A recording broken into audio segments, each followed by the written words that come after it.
Welcome to the American Rambler with your host, Paul Grafton. Okay, so it looks like Miss Piggy has been getting a divorce. Oh, no, not divorce from Kermit the Frog, but from Frank Oz. Okay, in a title here, Frank Oz, Disney doesn't want me. Uh, and then that was a quote from him, and to do the Muppets anymore. He's also the voice of Yoda.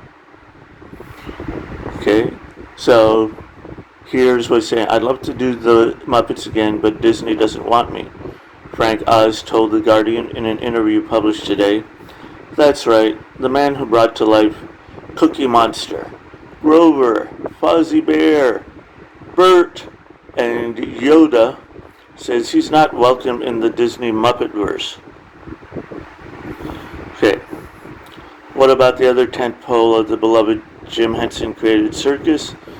Sesame Street hasn't asked for me in 10 years, said I. So evidently, much like the son as well, Jim Henson Jr., they are moving away from those that created the beloved characters.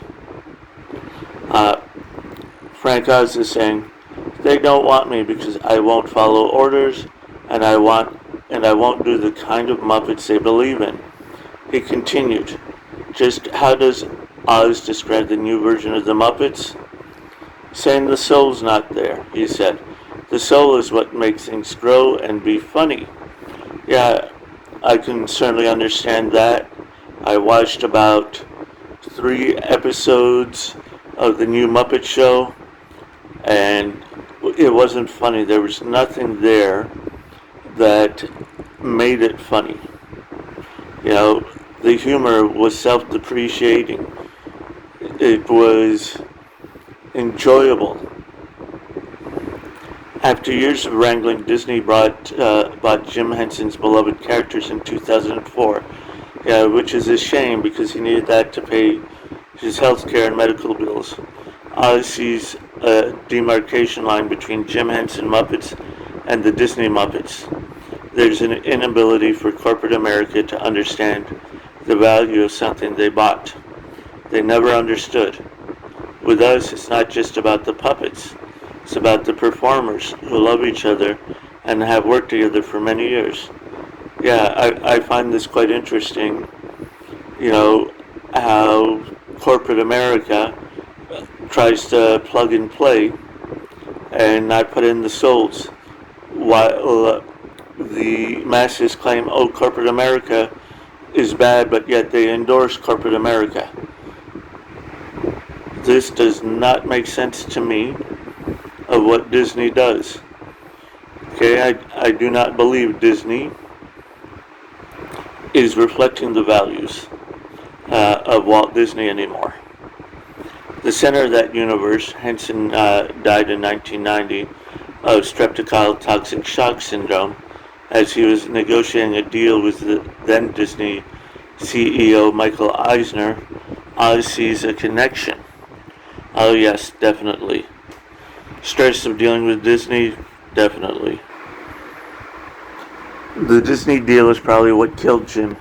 He claimed to The Guardian it made him sick.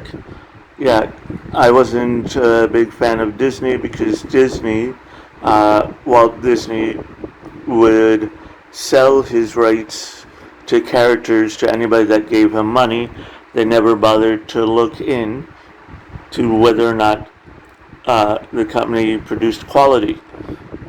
I'm not going to say they do the same with the Snoopy's characters today, but when Charles Schulz was alive, he made sure every time he licensed Snoopy or a different character, they had to have a reputation of quality.